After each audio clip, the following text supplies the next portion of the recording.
In the following video, we are going to create the assembly of the rest of the rocket for the parts that we have added recently, which include the brackets, the forward brackets, the aft brackets, and the two fins for the aft and the two fins for the forward.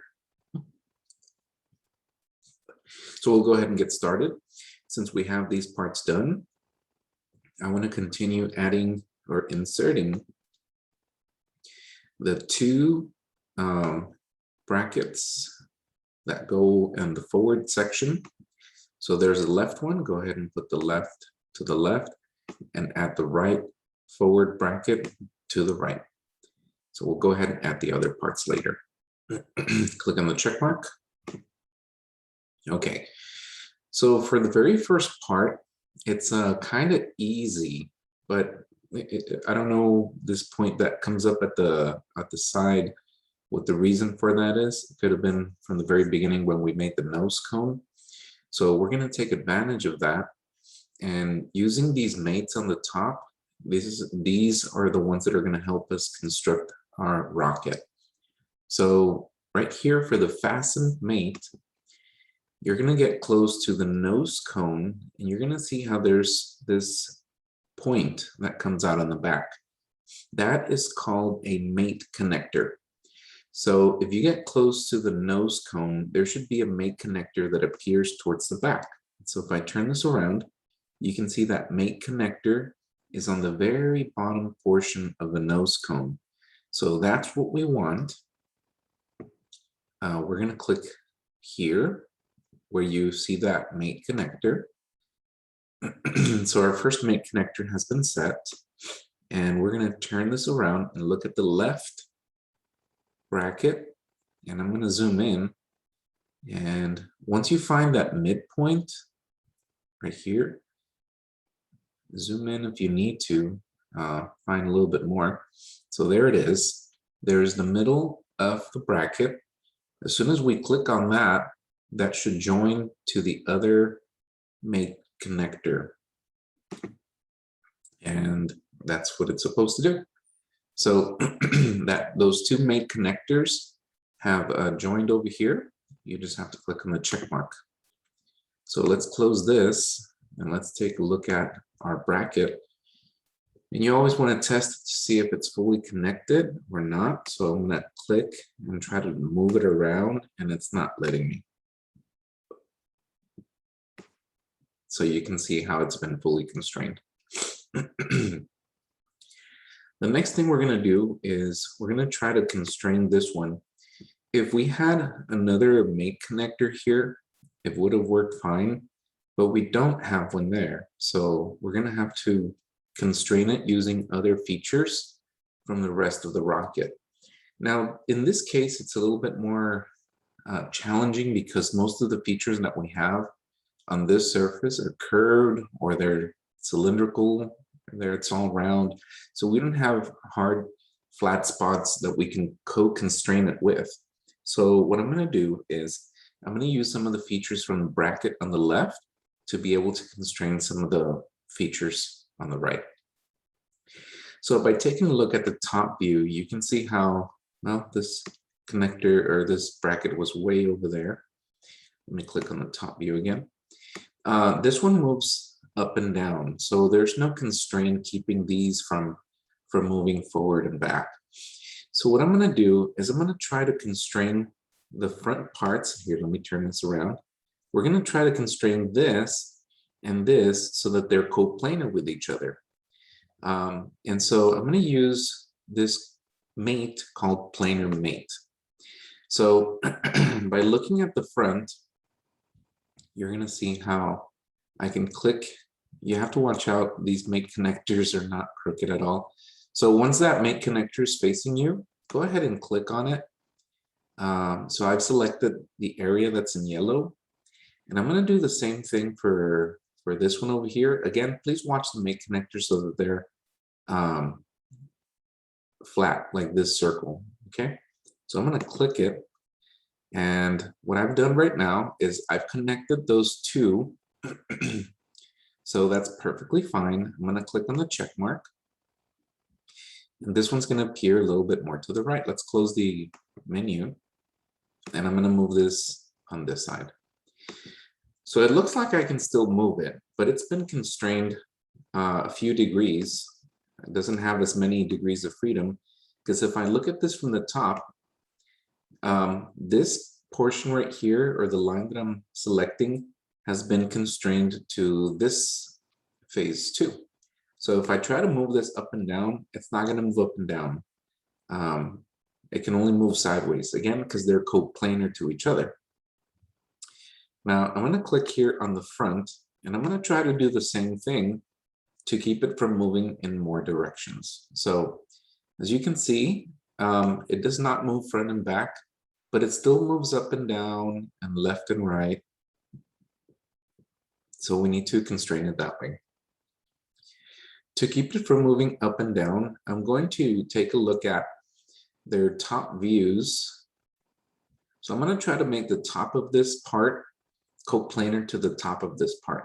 And if they're coplanar, I should only be able to move left and right, not up and down anymore. So let's go ahead and try that. I'm going to turn this around a little bit, and I'm going to use the planar mate. So again, please click on the top of the part, make sure it's the yellow part, and we'll select the same opposite side for this one.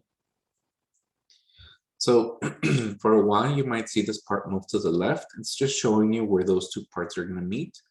When you click on solve or the check mark, it should remember that it is constrained to the left side, so it's going to go back. It's okay. There we go. So let's go ahead and test it out. We click at the top. This thing does not move up and down anymore. It does move left and right. If we take a look at the front now, this part does not move up and down anymore, but it does move left and right. So that is the only degree of freedom that I have. Now, I wish there was a button that would say, hey, join this curved surface on the nose cone to this curved surface on the bracket, but there isn't a mate that does curvature like that. But I do have an edge that I want to take advantage of, and those are the bottom edges. So right here, we do have an edge for the nose cone, and we do have an edge for the bracket. So we're going to try to put those together using the tangent mate. Let me close this thing right here.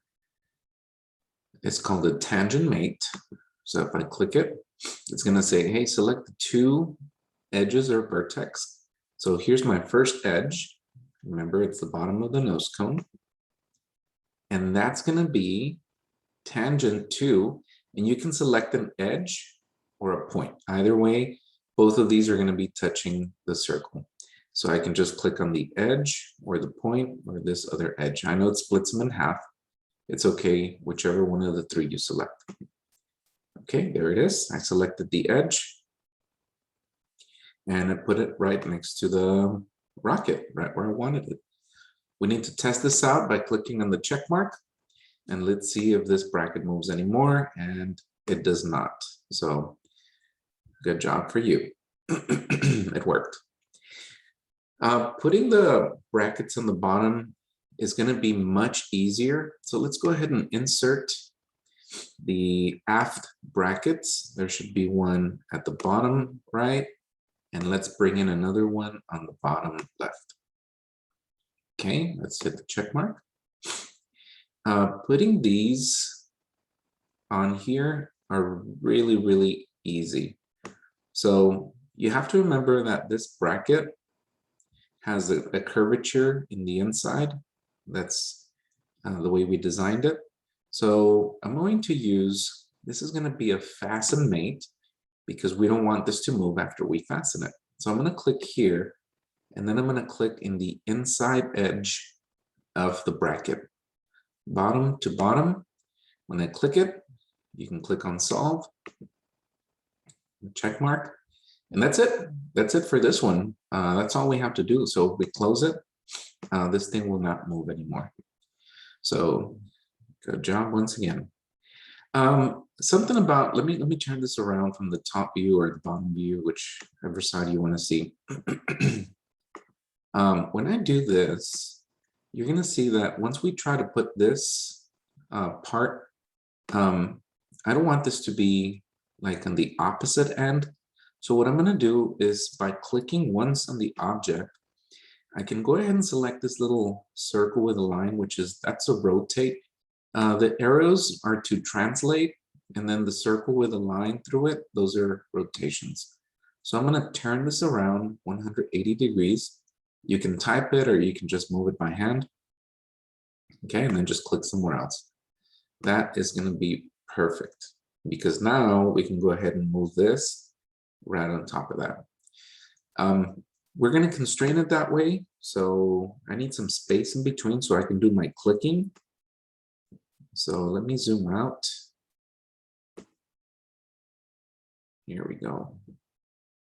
This rocket is humongous, so I need to really zoom out.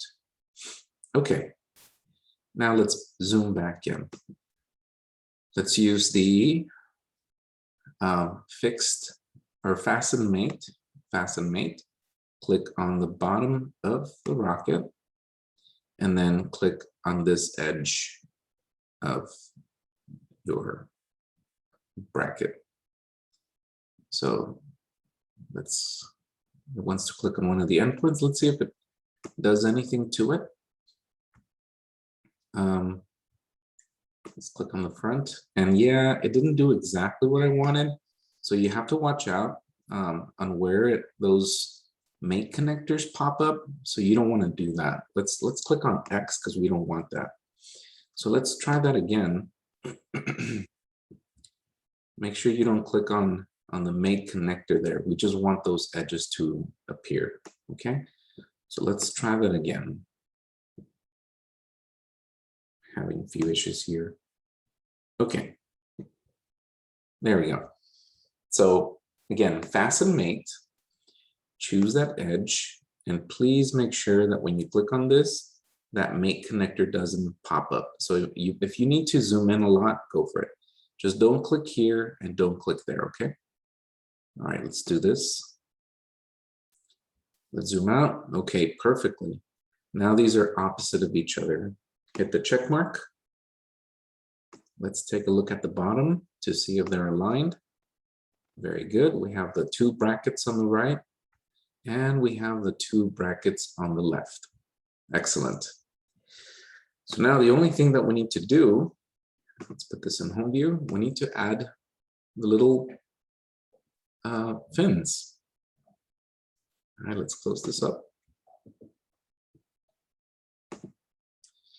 We're going to add two of those and two forward fins. Let's go back to the assembly. Insert. Let's add the two forward fins, one on the left, forward fin, one on the right. And let's go ahead and put the aft fins. Aft fin, one on the right, aft fin, one on the left. Okay, check mark. So constraining these are really simple, but you really have to find the spot where you want this to be joining. So we're going to put this little handle, this little circle, and it's going to go inside the hole that's going to be right up here, that little curvature that you see there. So we're going to have to turn this around from the bottom side. So, and we want to use a revolute mate, because when you do a revolute mate, it constrains it to that spot, but it still lets it revolve. I'm going to show you what that means. So let's click on revolute, and we're going to click on the top edge. Make sure that you see this right here. Make sure it's not upside down. So let's click here. Very good. That's our first place with the mate connector in the center. And we're going to turn this around to look at the bottom. There we go. Let's really zoom in. There we go. Make sure you're choosing the circle in the inside. Perfect. Let's hit the check mark. All right, let's do the other one. Let's turn this around. The second one's going to be from here. And let's get the second wing right here. Check mark. Now, if you remember, that wing was sort of like facing the other way. So what we're going to have to do is we're going to turn this around by clicking on the object. Let's click on the top. Remember to click right here on the fin, and we're going to rotate this. Maybe we could have done that before. And 180 degrees. There we go. Click. Home view. All right, so we could have done that before. So we'll do it the same way when we start putting the bottom fins. Let's click on Revolute Mate. There we go. Click at the edge of the top of the fin, and we'll turn this around. Remember to click in the inside part of the hole, not this outside, not the cylinder right here, no, but make sure that you're clicking way in the inside. Click. Check. So that one's good. Let's turn this to the home view. Let's stop the revolutes. Let's click on the top. And what we're going to do is we're going to turn this one around first before we constrain it. If you're having trouble moving your mouse, you can just type in 180. Okay, click somewhere else. Let's get back to construction. All right, and we're almost done. I don't know if you're still having trouble zooming in, zooming out, but you can always zoom in, zoom out by pointing where you want to go. So if I want to zoom in on that area, put your mouse over it and like zoom in. If I want to zoom into the top, put your mouse on the top and zoom in there. Okay, that's all it takes. So we're going to zoom in here. Let's use Revolute Mate. Click on the top edge right here. And we're going to turn this around. And the second Revolute Mate will be, make sure you zoom in. There we go, that edge right here. Check. And check. All right, let's go to the home view for isometric. And the rocket is almost complete. See, now you can take a look at these wings. This is why we use the Revolute Mate, because these wings can still move left and right. And we're going to be animating these. So you can also work with these. These move forward and back. Of course, it's just an animation. So if you keep going, it's just going to go right through the rocket, which in the real world, it shouldn't be able to do that. So, all right. So now that we have a rocket mostly constructed, let's do a check on the mass property analysis. We highlight everything and let's click on mass property analysis. You guys should have a volume of 31.956, like 31 days a week, area code 956. All right, hopefully you guys enjoyed this video. Hopefully it helps. And that's it. Thank you.